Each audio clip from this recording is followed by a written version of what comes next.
Well, hey there, everybody. Welcome back to another episode of the Hybrid Ministry Show. I am your host, as always, Nick Clayson. So excited to be here with you. And in today's episode, we are going to be talking about email and text messaging. So you're like, wait a minute, hold on. I thought that this was the 6-part church social media framework for churches in 2023. And yes, you would be correct. And then you're thinking, wait a minute, email and text, that doesn't count. And actually, I think it does. And so we're going to dive into that, why I think it matters, why I think you should be utilizing it for your church, and why it can be beneficial. But before we do, if you don't know, we are on YouTube every single episode. So hey to everyone watching on YouTube. It's good to see you over there on video. If you're just listening to this in your ear holes, click the link in the show notes to head on over to YouTube to take a look, to watch, to even to subscribe. That'd be amazing. We'd love to have you over there. If you discovered us on YouTube or on Shorts, we want to let you know that we are also on a website and we have a podcast. And so you can head to hybridministry.xyz. This is episode 39. So hybridministry.xyz/039. If you click that direct link, it will take you very specifically to this episode with transcripts for this episode. Or if you just head to that website and head over to the blog section, there are 2 articles there, both with links to completely free resources to help you and your church navigate this social media landscape that we are in, including the ebook, Have I Already Ruined My Church's TikTok Account by What I've Done, What I've Posted? No, you should download it so that you know exactly what to do from start to finish, all the way through. And maybe you know what you're doing, but maybe you have some volunteers or some staff and you want to help them understand what they're doing. You can put that ebook in their hands and it will help take them from a complete novice to an expert on TikTok in just a few short steps. And so that is a resource that we hope that will be beneficial to you, and hopefully something that you can use and utilize for years and years to come, or at least for this year probably, because TikTok will then make an update and we'll have to update the book along with it. If you find that helpful, or if any of this helpful, a share or a rating or a review would be incredible. It would just be your way of helping us get the word out, and letting your friends know that, hey, this is something that's useful, beneficial, and I am listening to it, and you should as well. So without any further ado, let's dive in to email and text messaging. Okay, so email, texting. I thought we were talking about social media. Well, if you go all the way back to the very first episode of this, and if you haven't had a chance to listen, you can go back. We dropped a trailer, it was like a 2-part trailer on just kind of previewing this, and then also the first episode on YouTube where we sort of like laid the framework. But one of the things that we talked about was we talked about this idea of a funnel. And so if you are watching, you'll see me try to create one with my hands. But a funnel, kind of like a triangle, right?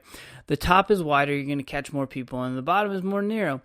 The thing that most churches don't understand is that they actually start probably, depending on your marketing strategy, and I know that churches probably balk at that term marketing in some cases, but churches almost always start with people more mid to bottom of the funnel. And so what then becomes tricky is you already have a very committed group of people that are already very deeply invested in your organization. They're just not, you're just not getting people on the top of the funnel, especially if you're a church that's dying or hasn't seen new people, come through your doors in a while. And so social media might be one of your avenues to try and do that. And it very much can be. YouTube, TikTok, Instagram, Facebook, all 4 of those phenomenal platforms. But in order to, and also, might I add before I continue on, they're great marketing platforms too. Like some of the best marketing that our world has ever seen, cheapest marketing that our world has ever seen. So you can utilize those to your advantage. However, email and text, I think, are ways to drive people down the funnel more. Once they've found you on Instagram, once they've found you on YouTube, once they've found you on TikTok, to drive them down the funnel more, and then ultimately become more and more super fans of you. And I know that's not what we're trying to do in church. But before they become a committed Christian, because ultimately the goal is to drive them to become a deeper, more devoted disciple of Jesus.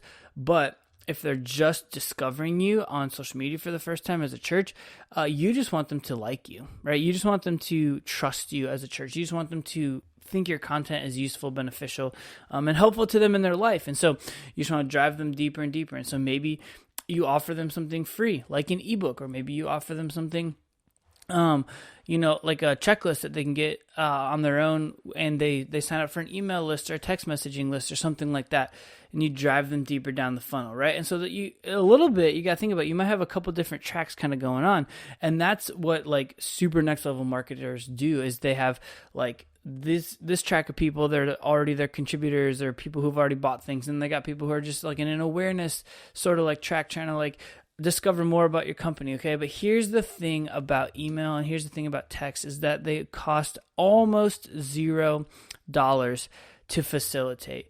Especially if you're like not looking to go full out, become like a business on this. You're just trying to become a church to supplement what else you have going on social media. Where some of these other platforms, yeah, you can do them all for free, but to really get some of that like legitimate organic, not organic, but some of that legitimate, like far-reaching reach that people are often looking for. If you want to like have an amazing Easter ad or something like that, you're probably going to have to put some dollars behind it. And that's true just about everything in life. If you want something that is incredible and is going to work for you to the best of its abilities, it's going to probably be behind some sort of premium paywall, whether that be a text service or an email service.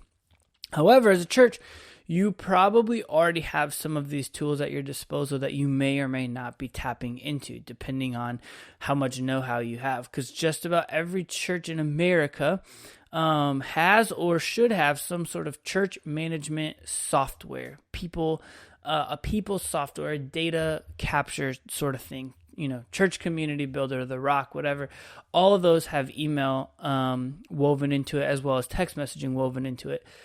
However, are they the most useful and beneficial, advantageous of, taking those emails, creating a funnel type content, moving people through a pathway and a process?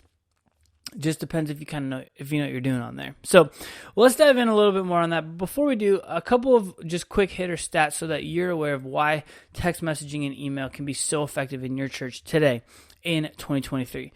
First thing is this: 94% of people on the internet use email.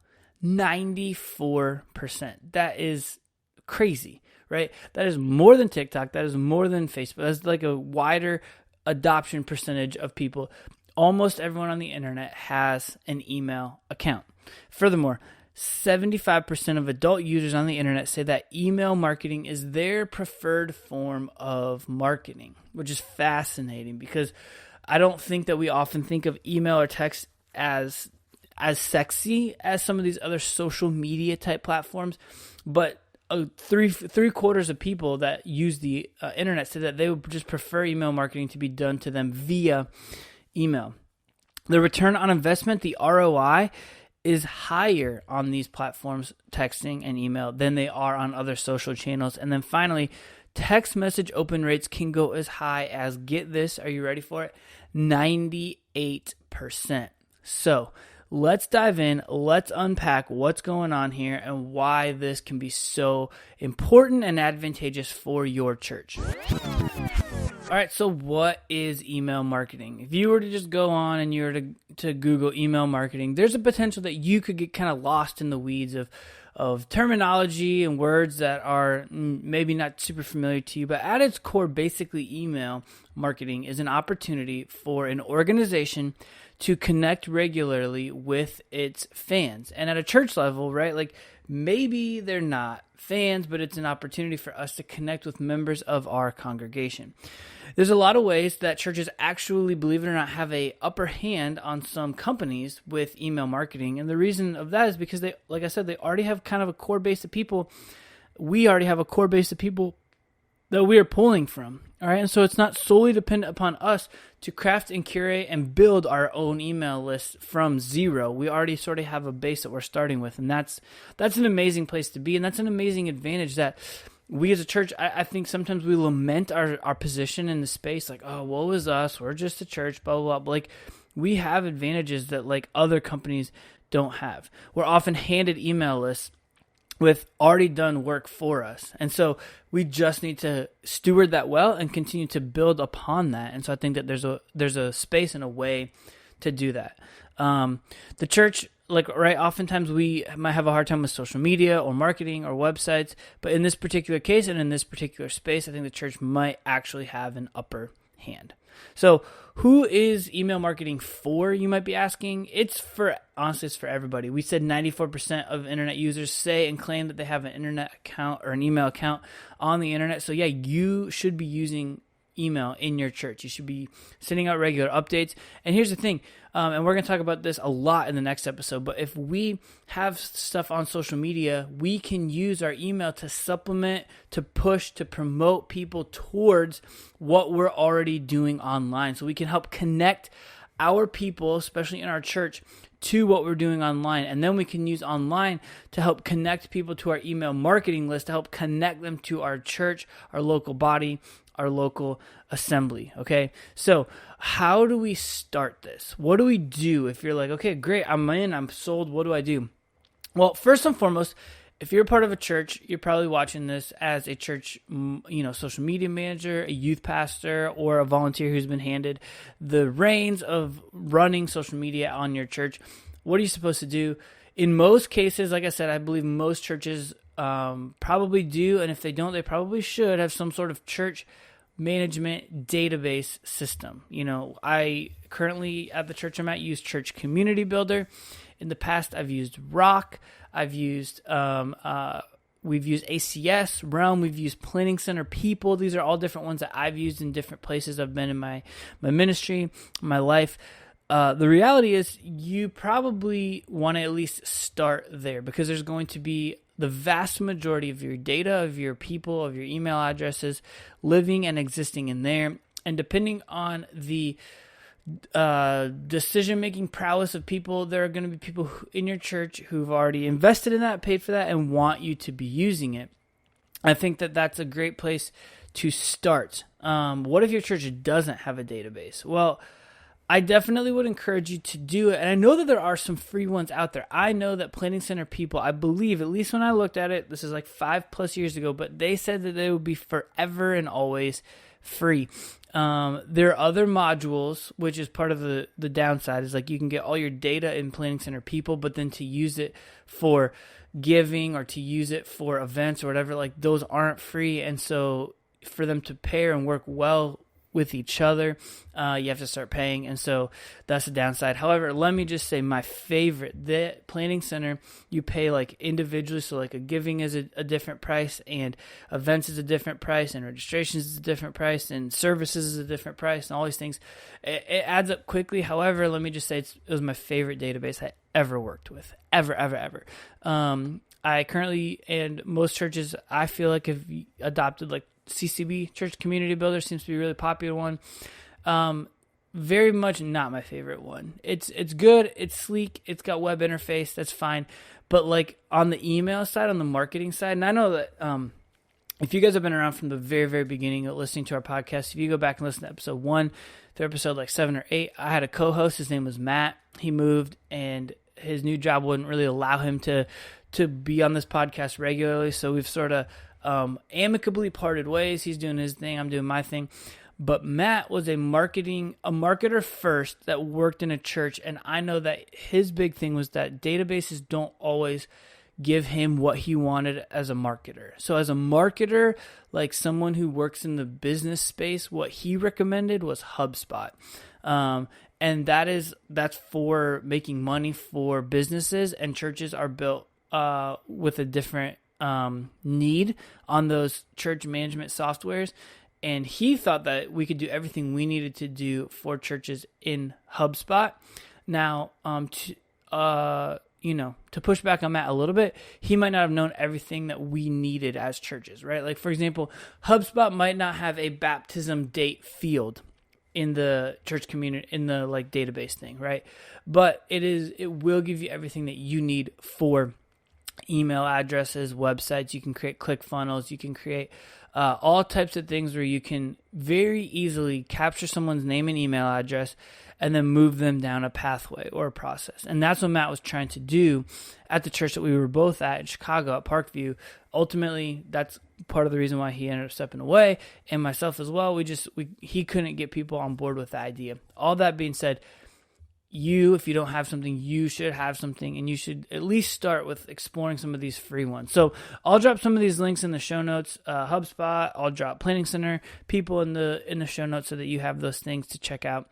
Hopefully it's something that's useful and beneficial to you. But what should you expect? The one main thing I want you to know is that you should not get discouraged by what seems to be low email open rates. So according to studies that have been done for years and years and years, the average email list open rate is 21.3%, which I get. That seems crazy low. But when it pertains to email marketing, if you're anywhere in that range, you are succeeding, surprisingly. I know, it's crazy. This is why delivering things like valuable content with interesting subjects and things that are going to actually cause people to actually click open the emails is so important. I mean, just think about it for yourself, right? You probably get inundated with emails and you probably just bulk delete them. You're not going to open them. That's exactly why email open rates are at 21.3%. That's why it's important to be creative with your subject. So a couple of things. Send it from a person. I've found if you send it from such and such baptistchurch.com, this week's announcements, that is so easy to ignore. I'm sorry, no offense. No one cares about your announcements enough to open your email list because they're also swimming through their child's elementary school email list and their Kohl's coupons that they're getting and like all these things, right? They don't care. But if you send it from Pastor Jim, and he says, this one key thing helped me grow in my faith. All of a sudden, you're like, wait, what was that? I want to know what Pastor Jim's one key thing to growing in his faith was. Maybe I should click open that. And then what that is that's a short little blurb, and then boom, it's a link out to a YouTube short or a full YouTube message that you've done. All of a sudden, wait a minute. Now we're cooking with gas. See what I'm saying? And if you're not just always only capturing moments from your sermons, then when you send it to your church people who have already maybe seen that because they've already attended your service. However, keep in mind, at least in most churches I've been to, the average person attends 1.4 times per month. So that means they probably more than likely didn't see the sermon. So that is not a bad strategy. However, if you have the bandwidth and time to create something more like a podcast or something else or some other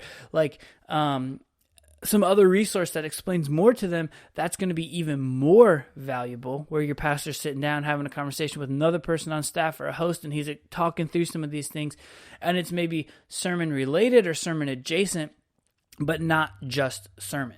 So that's an example of how you can start to kind of bump your email open rates. Think through sending it from an actual person, and think through crafting subjects that spark and evoke curiosity. So that's email marketing. What's text message marketing? So same thing, short message service, or SMS. You probably heard that before. Marketing is another word to just say text message marketing, but it's a form of marketing that businesses use to send promotions to customers via text message. There's three main benefits of SMS messaging as far as I can see. Number one, it's fast, okay? As opposed to waiting and hoping for people to discover your content on social media, you post it, you kind of wait, you see, does this thing hit the lottery tickets? Do the views go up? SMS messaging, your fans, followers, people that like to see your posts, SMS messaging happens almost instantaneously.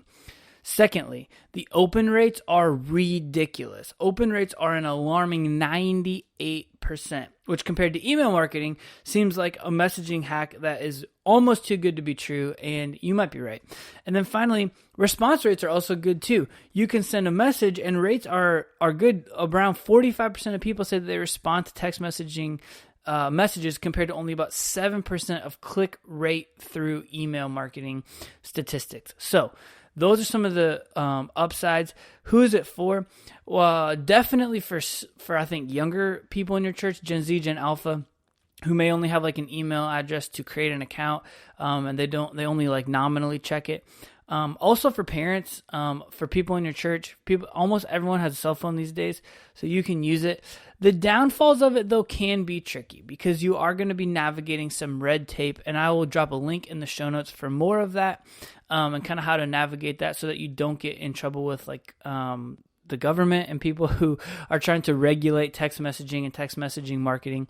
But while that 98% open rate seems like something you may want to take advantage of it, you also want to be careful not to abuse it either. For example, I order my t-shirts from actually this is one of those t-shirts from an online t-shirt company, and I clicked on a text messaging thing when I ordered to get like a discount, and they text me every single day. I ignored them, honestly. Like I'm not, but the thing is, I'll probably go back and order from them. And so when that time comes, I'll scroll back through my messages and see, are they offering any sort of promo right now before I go back and order?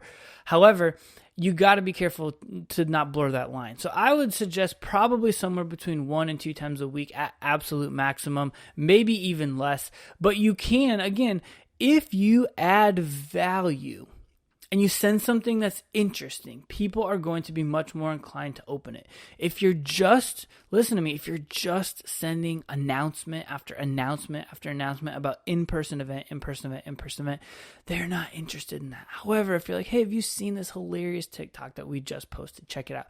People might be more inclined to click through some of those things. That may seem unspiritual to you. You just have to weigh the benefit of it. Because here's the thing. If you do send that a few times and that becomes something that people look forward to, then when you do send something meaningful and valuable, they're actually going to click on it and not ignore it because you've sent them things before that seem normal, that aren't just invitations back to the church picnic. So the best way to start, I would say, is to build this through your database. Some databases require weird things like ours, Church Community Builder. They require needing to know the carrier, so like Verizon, AT&T. Others you can collect them through other text messaging services that you pay per text or whatever. Whatever the case may be, a great place to start is probably your church database because you've already gotten permission to collect some of that data, and so thus to then start parceling off and using some of that is not a bad place to start with already a base of people. Just make sure that someone has a hook into being able to sign up for a text messaging service if that's something that they're going to be able to want to do. Like I said, there are some rules for it, so make sure that you check those out. Link in the show notes. Last but not least, I would definitely be remiss to not mention website. You want to have a website, not necessarily an app, and our friend Brady Shearer talks about this all the time, so go search stuff on him about church apps.